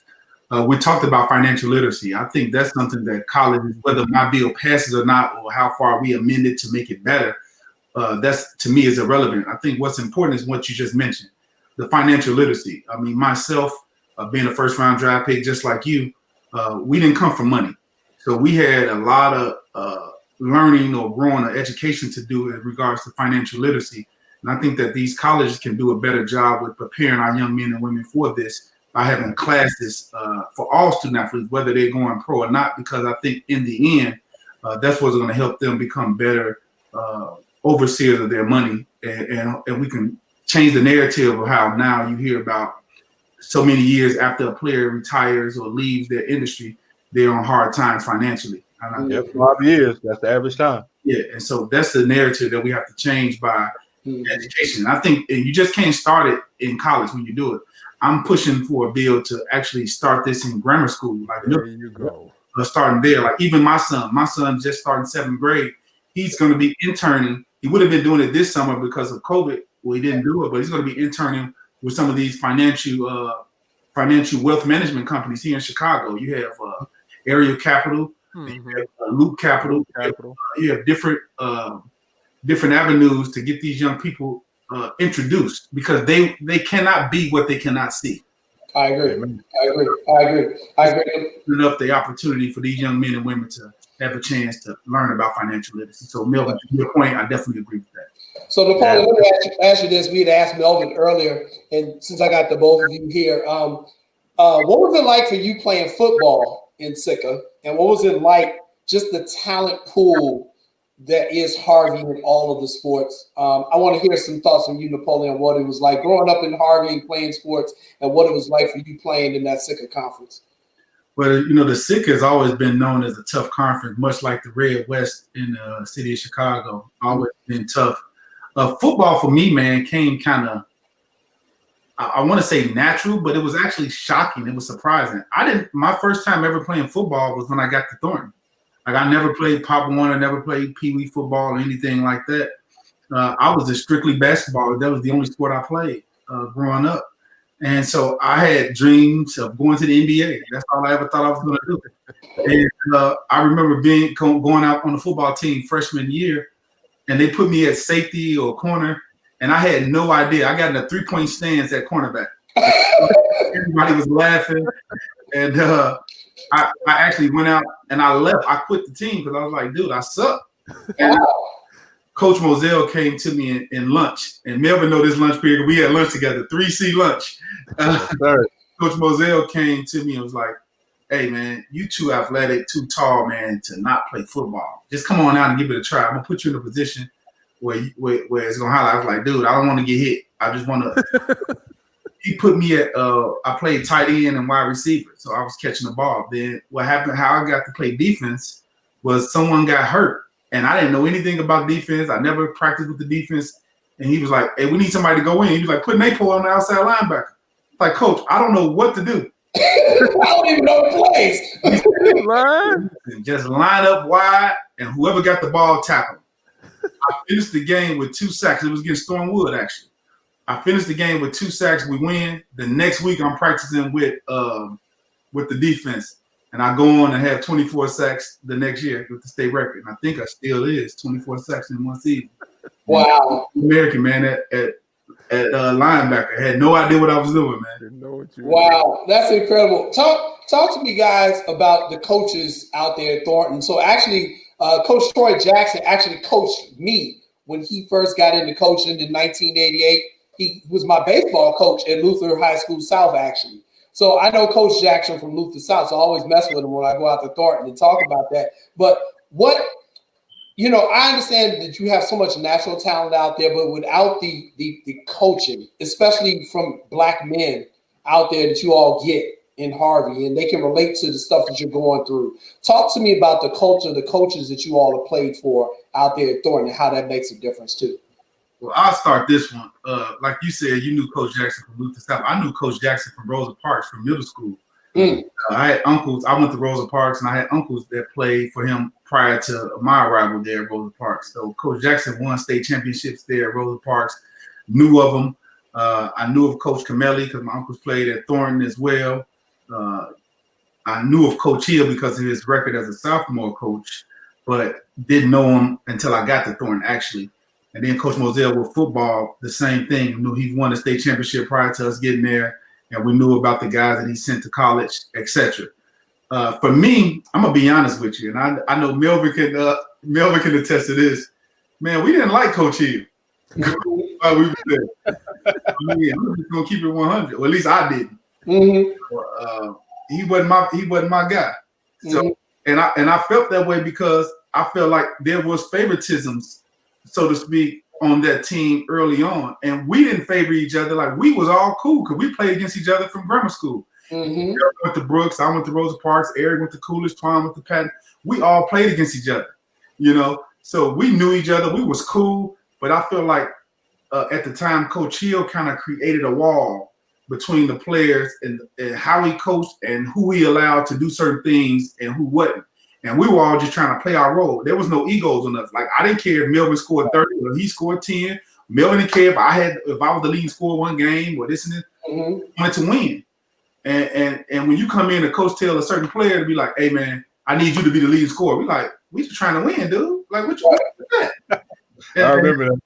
And then I just remember one game, it was at Thornton Ridge. He told the player, he said, if you want to shoot, shoot. If you want to pass, pass. And I was like, hey, homie, we ain't having that. Bro, we're going to play. We ain't been winning like that. We're going to do this. But as years go on and you reminisce and reflect on your high school career, I realized that Coach Hill was a really good coach. And I just wish that overall we were, as young men, we would have had better communication with him then like I do now. Because, I talk to Coach Hill all the time now. We sit back and laugh at all this stuff now. But during that time, man, me and him one time was going to go to blows at practice. He's like, I know you want to get. I was like, hey, we could do this. Melvin, your thoughts on the coaching out there at Thornton? Since my brother and Tracy and them, so I've seen, with Camelli, like I've seen a long list of coaches. And, I agree with Napo's assessment. Like, Troy was more of a father figure. If it wasn't for Troy, I would have been at Carver. I don't know if Napo remember, but I quit. I quit, and I was headed to Carver. And Troy sat me down. He talked to me, and just let me know that if it could be done at Carver, it can still be done at Thornton, and we can get it done. And we pretty much policed each other. If you were stepping out of line with those shots, we were gonna let you know. If not me, Napo was damn sure was gonna let you know. And we kind of liked it, and I think we grew as a team because of it. Coach Hill was an amazing coach. Just to keep the amount of the talent in the room and know what to do with it. He had decisions to make. Like Napo could agree with me. Like, we had talent at Thornton that just didn't play. They would have made anybody else's squad easy. And to pick through that and pick the right guys and to try to nurture that, and hell, we went down straight 3 years straight. So the man had to do something right. So I think the thing about it, but we pretty much, when it came to Coach Hill, Coach Jackson, they did the coaching, but when it came to doing like the team stuff and keeping us in line, we kept each other in line. And I think that made us grow as players too. So I'm actually happy for that. Gotcha. We're going to take a commercial break, and then we'll be right back. Melvin, thanks so much for joining us. I know we got to get you out of here. We appreciate you coming on and talking to us on the show. And we're going to finish up the show with Senator Harris here on What's Up, Cuz. Thanks a lot again, Melvin. Thanks, Melvin. Appreciate you. Next in here watching you too. Love you too. I'm gonna hey.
Welcome back, everybody, to What's Up, Cuz. I'm your host, Jason Palmer, along with my cousin, the coach, Lance C. Irvin, and we're joined by State Senator Napoleon Harris. He represents the 15th District there in Illinois and representing the area he grew up in. And, you brought it up earlier, Senator, and I just want to show you. I still have the college football game from NCAA. And, I thought about what you were saying, how, those young college athletes didn't even get the profit off their own likeness. And ironically, I had written a paper about this when I was in college at Chicago State, and Lance was coaching at DePaul at the time. And, he hooked me up, and I got to do a research paper on that back in the late 90s. So, I'm just very proud that you've come up and sponsored this particular bill because I do think it is needed desperately around the country. Lance, you got a question for Senator Harris, though? Yeah, I just wanted to make a point also. Coaching is hard. And some people think it's easy, like everybody thinks that they can coach, but you can't. Coaching is hard. And like you never know what a coach is thinking. Like one thing when I played, I never really tried to get caught up in this, that, and other. I wanted to play. But one point you and Melvin made, Napo, that I keep thinking about is leadership. And one thing you said, because sometimes you need players to police players. And one thing you were like, look, you're not going to shoot every ball because we're trying to win. And that's the thing I preach to my team. Y'all have to learn how to police each other because I think the best teams police each other. That's how you could get the most out of people. Sometimes the coach needs a little bit of help. So, man, I commend you for saying what you said and what Melvin said. And also, too, talk about, like, when I think about Thornton, do you remember Vinny, Smooth, Vinny, GQ, Vinny Raybon? Vinny Raybon. Like, I thought Vinny was like that assistant that helped bridge the gap. Like, Jason, I remember coming to watch the Thornton game. Like, Byron was about to transfer to Thornton, which I was going to go to Thornton, right? So we meet Vinny, Napo. Vinny gets out. Vinny comes up. Jay, he had his suit on, fly, shoes. Shine. They both Vinny had that hair. Vinny just laid there when he started talking, he could talk too. Yeah. So talk about how some other people around the program maybe influenced you guys and helped out. Because when I think of Thornton, I think of Vinny, I think of Gerald, I think of those type of guys also. And I might be missing some people. But that was definitely Vinny Raybon definitely was a staple in Thornton basketball, man, tradition. Like Melvin said, he was going to Carver. I remember this is how the dynamics was. I remember, man, your father came to me and was like, hey, man, you know you about to go to Carver because this is what happened. My mother and father lived in Golden Gates, right, where Carver was. Mm-hmm. And your father knew Nick, knew everybody knew that they lived over there. But my grandmother lived in Dixmoor, and I lived with my grandmother. So that's why I was able to go to Thornton. And then my grandfather lived in South Holland. So when me and Coach Hill was having this riff, I was going to leave. And your father like, come on, we got you over here. Come on. Sound like Uncle. And then at the same time, at Thornwood, they had another center like Maurice Linton, who was also area. And then Maurice Moore was over there as well. So I was like, man, I go over there with them. We'll beat Thornton if I go with hook up with them. And I said in Carver, I like Carver because Nick was over there, Marcel was over there. But man, that city, at the time the bracket was different. There was only one team from the city could go. I was like, man, my chances are better if I go to Thornwood. So I told my mother, I said, I'm gone. I want to go to Thornwood.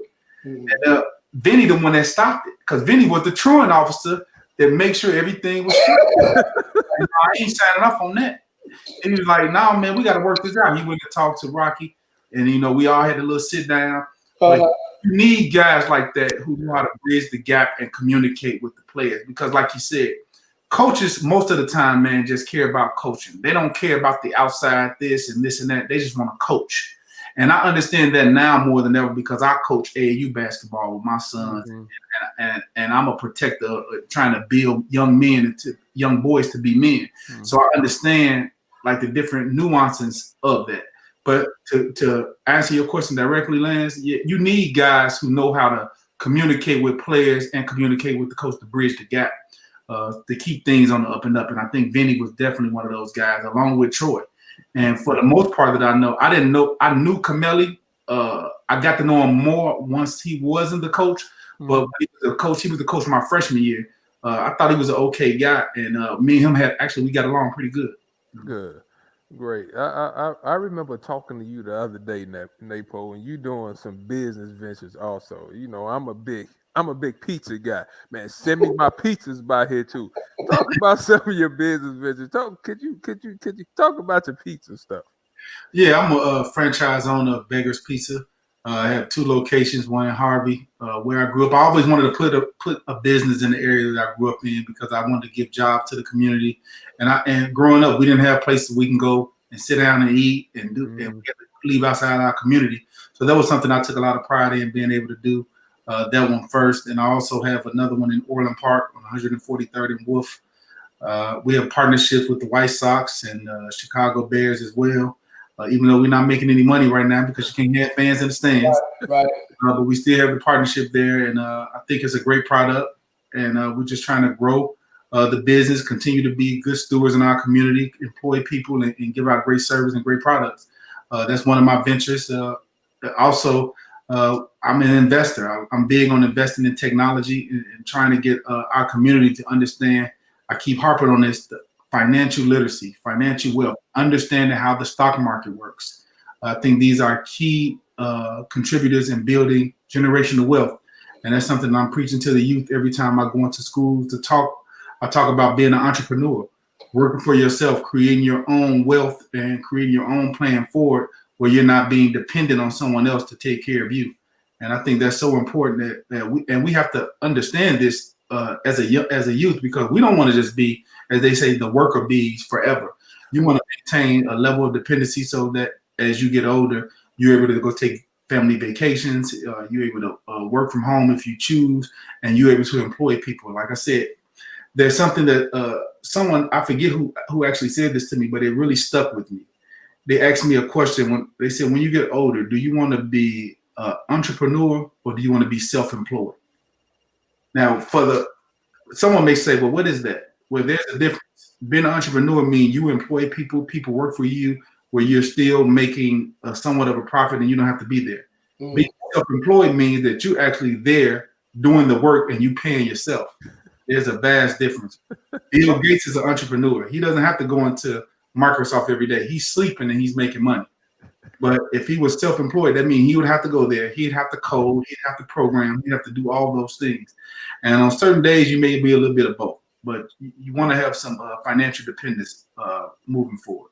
Yeah. You know, one of the things, Napoleon, and the funny thing is when I first interviewed you, when you were first running, the first time you were running, and everything you just said, just there's stuff you said to me during the interview, all the way down to that final quote on the difference between being self-employed and being an entrepreneur, because I was freelancing for Chicago Crusader, you know, and, you know, I said, hey, there's a guy running out there in the south suburbs. He's going to be probably a pretty good candidate, you know, a former NFL player.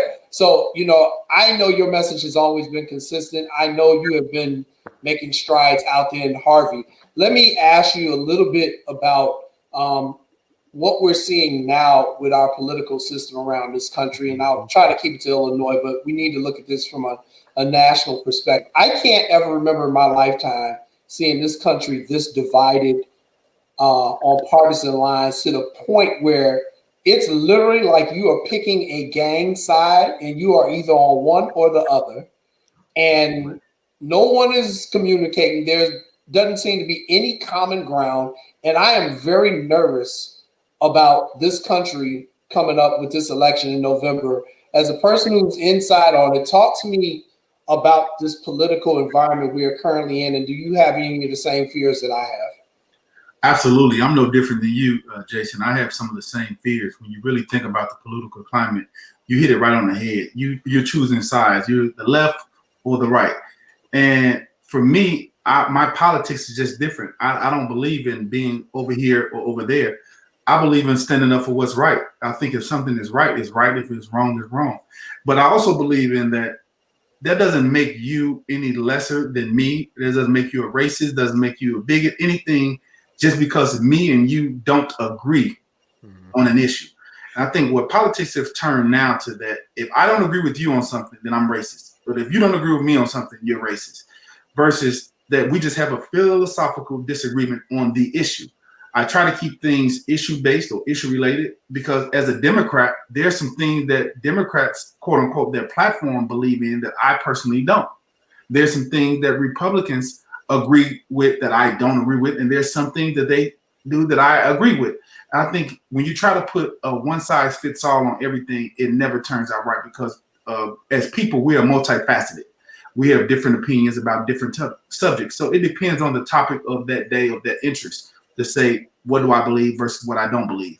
As it relates to today's politics, they're so divisive because if you don't believe, like I said, if you don't believe in what I'm saying, then I put up a lot of money, put up ads to try to make you out to be a bad person, a bad character. And that's not the case.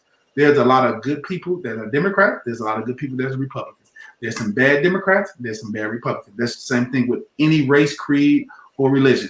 But what we have here now, I think it all forms down to leadership. And the guy that's sitting in the Oval Office, from a leadership standpoint, I don't believe he's done a great job with bringing people together. Because, hey, let's face it, we're going to have philosophical disagreements. We're going to have personality disagreements. We're going to have disagreements on what we think we should do and how we should move forward. That goes without saying. But the fact of the matter is, even when you disagree, you don't have to be disagreeable to disagree. You can say, listen, I don't agree with this tactic. This is the way I see for it, and analyze or be able to articulate your point of view into why you see a certain thing without being able to tear me down and call me this and call me that to make me hate you. People can say what they want to about former President Obama. He was someone who always tried to bring everyone along, even if you had a disagreement with him. He was someone that would say, listen, I understand you disagree. You disagree on the principles of these reasons. However, I would like to take this move and move it forward this way because of these principles. Explain your case, lay your argument out, and let the chips fall where they may. And don't be so divisive to tear people down, to put people against each other. And I think that's why we're putting brothers against brothers, sisters against sister, neighbors against neighbor. And that's why our country is so divided. Yeah, I agree. And it's almost like we didn't learn the lessons from the first Civil War. So we're going to try to have a second Civil War. And I think that's absolutely insane. You know, me living up here in Kenosha County, Wisconsin, we all know what happened up here. You know, and I think that's just a microcosm around the country. And I don't, I'm a legal gun owner, but that don't mean I want to have to actually defend myself from some knucklehead who's got a different ideology than me. But I just see that seems to be where the country is right now. But let me ask you this. What are some of the things you're doing? Because I know you're very involved in the community out there. Can you tell me a little bit about some of the things you're doing out there in that district to get the youth involved in the political system and to get them involved also in entrepreneurship? Well, one of the things we're doing, I go, before the pandemic, we were going out to schools and doing civics. Telling them about the importance of voting. We supporting and signing on to the bill that allowed people that were 17 to vote in the primaries as long as they were going to turn 18 before the general election. I think the earlier we can get young people engaged in the process and them to understand their levels of government and what unit does what, I think the better off we'll be. Most people don't even know their alderman or their state senator or state representative. They just care about the president or their mayor. And those are generally the people that they know all the time. But the county board members, the aldermen, the trustees, the park districts, the library boards, these are people that have a tremendous impact, number one, on their tax dollars because they are taxing bodies within their respective communities. But these are where funds, state and federal funds, come through for their community. So if they want to know how their dollars are spent, these are things that they have to get involved with. And the most important board of all is their school board. That's the number one asset that we spend on in the state of Illinois is education. So if you want to know where your education dollars are spent and how they're spent, attend the school board meeting. I mean, those are things that we need to get young people more and more involved in. And I'm proud of that District 205, my Thornton Township School District, has started a junior school board where these young women and men are really taking ownership of their school board, their school council, and making decisions for the board, making recommendations to the higher board to take ownership of how education dollars are spent and the things, the programming, etc., that goes on in the school district. So for me, it's about education. It's about civic education, understanding what different jurisdictions of government work, what jurisdictions of government what they do, and how you can entice them or enact them and utilize them. And also, we do a lot of other different things in the community, as far as like through the pandemic, have been food giveaways, PPP giveaways with masks and hand sanitizer, etc. And young people, it's about philanthropy work and giving back. So I try to lead by example and teach them this is what is expected and this is what you should do as well. Mm-hmm. You know what? Before I ask the final question, Napo, I knew I should have went to Northwestern. I should have went to Northwestern, Napo. I promise you. See, I'm sitting here listening to you. You're well spoken. No, but anyway, we also need you to sponsor the show. But anyway, talk to me. This one question I asked my cousin Jason about is that why is the Big Ten getting so much flack for not playing at this point? The commissioner said they wasn't playing. Everybody voted not to play. Now they coming back. It almost seems like they're getting a lot of pressure to play. You have a couple of kids, I know. Do you think that they should be playing right now, or why do you think it's so much pressure? It's funny, Lance. I actually had a call.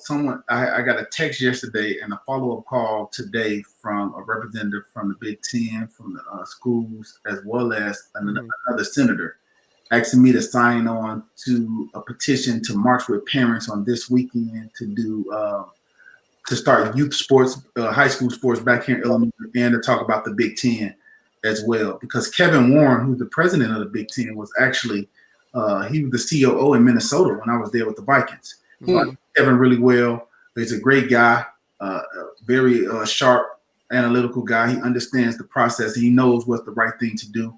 I think what people have to realize is that science is science. We can all have our feelings or our beliefs of what we should do, but science is science. No matter what conspiracy theory you believe that this was created, it's a hoax, people are dying from COVID-19. That is a fact.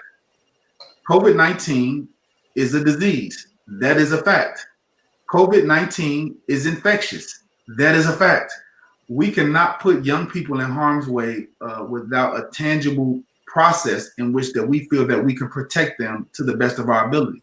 I have young kids as well who they would love to play sports right now.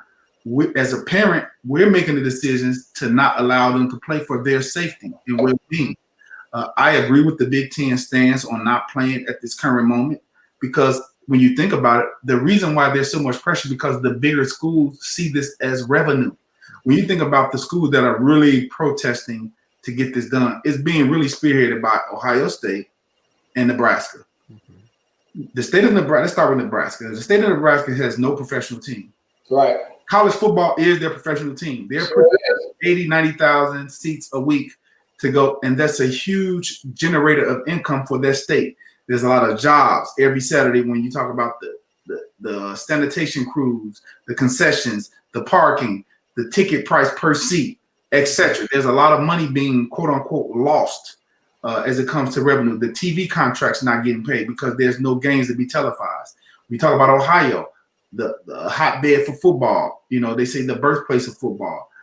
When you talk about Ohio State being the Ohio State University, national champs time and time again, a great football acumen from a college perspective, from a program perspective.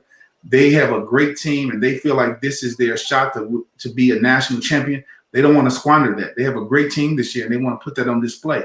And at the same time, they're losing money because Ohio State has 100,000 plus.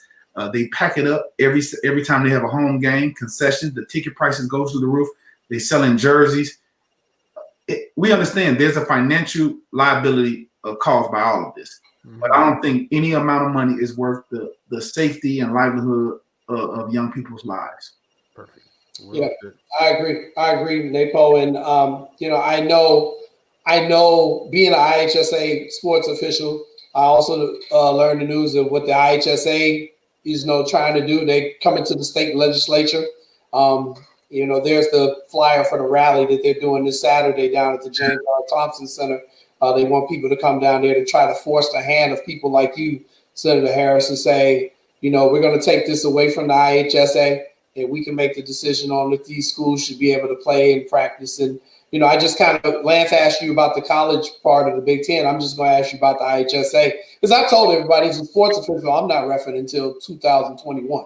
So y'all can schedule these games you want, but I ain't going to be there reffing. And I don't know how many of my officiating friends will either on the high school level. Talk to me just really quick about the high school level and this decision that they're trying to put on the state legislature now. Well, my decision is still the same. I mean, I think they're mirror, if not parallel, of the same argument.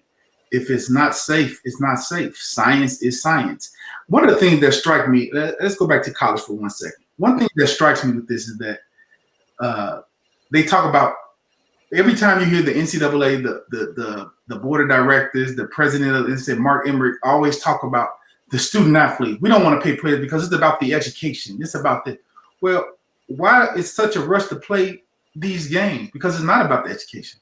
It's about the financial liability. It's about the TV contracts. It's about the money. Mm-hmm. Because if it was simply about the education, you wouldn't care about the football as much, and you would do e-learning. You wouldn't have them on campus, or you would create an atmosphere like the NBA did with the bubble, where you have rapid testing every day or every week for these players. You set up some housing where no one in, no one out, but the players and the coaching staff to maintain a safe environment. They haven't set up any parameters like that. They haven't even discussed any parameters like that. And these are things that if you're really serious about being a student athlete, then these are things that you would do. So when it comes to the high school level, it's even more important for IHSA level because these guys are not getting paid. Mm-hmm. So at the expense of these babies, we're going to play games irregardless if they get sick or not, because you can't control what little Johnny does when he leaves practice. Mm-hmm. He's going home. You don't know who's coming in and out of his home. You don't know if he's living with an elderly grandparent or who have you. And then you expose him to these other kids, and then you bring these this disease back home to possibly infect an elderly person. I mean, it doesn't make any sense.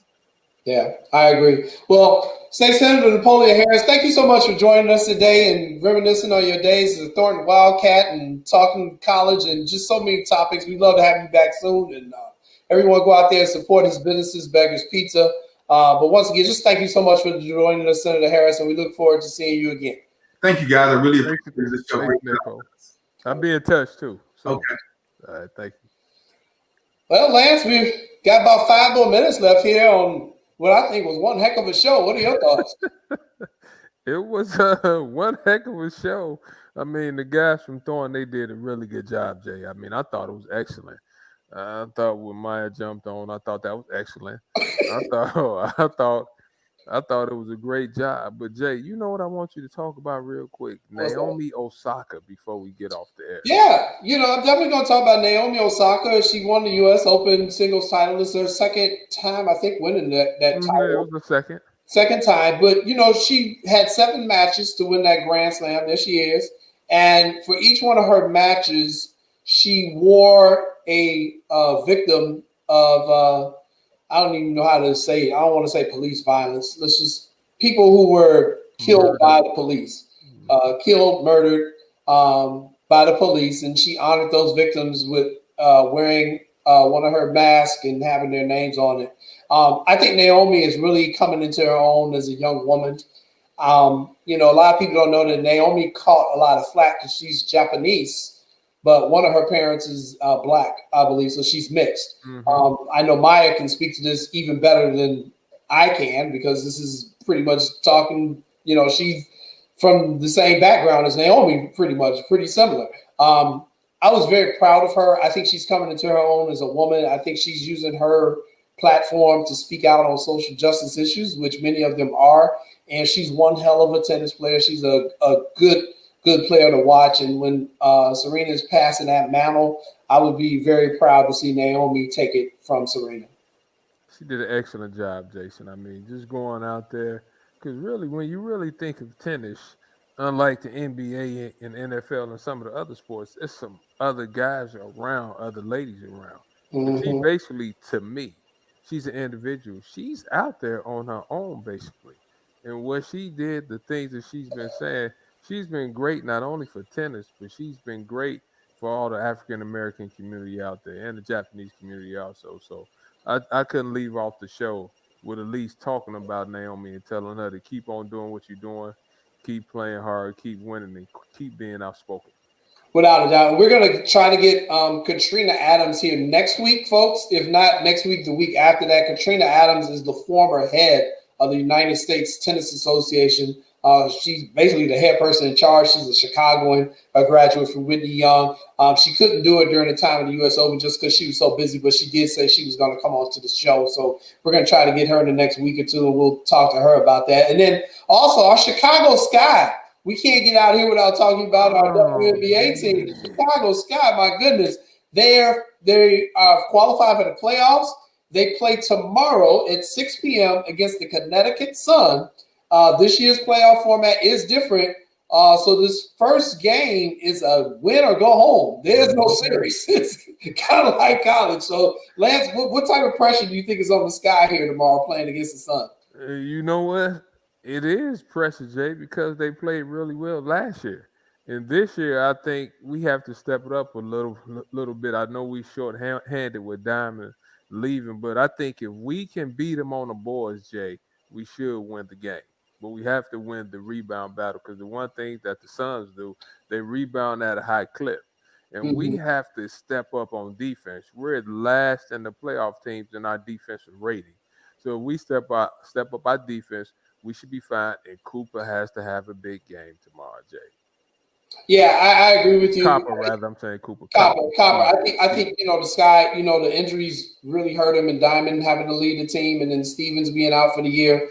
But they showed that they have a full squad, and Vandersloot and Quigley are still a beast. I do think everybody's got to step up. I interviewed them. They said everybody understands it's now playoff basketball and the intensity is going to pick up. So I'm looking forward to watching their game tomorrow and just kind of seeing what they do. So everybody, please support our Chicago Sky and Coach James Wade. He's a good brother trying to lead that franchise back to the promised land. So last, kind of 30 seconds here, I want to remind everyone we do have a poll this week. I forgot to ask Napoleon about the Bears. He was talking about so much other good stuff. But our poll question is related to the Chicago Bears.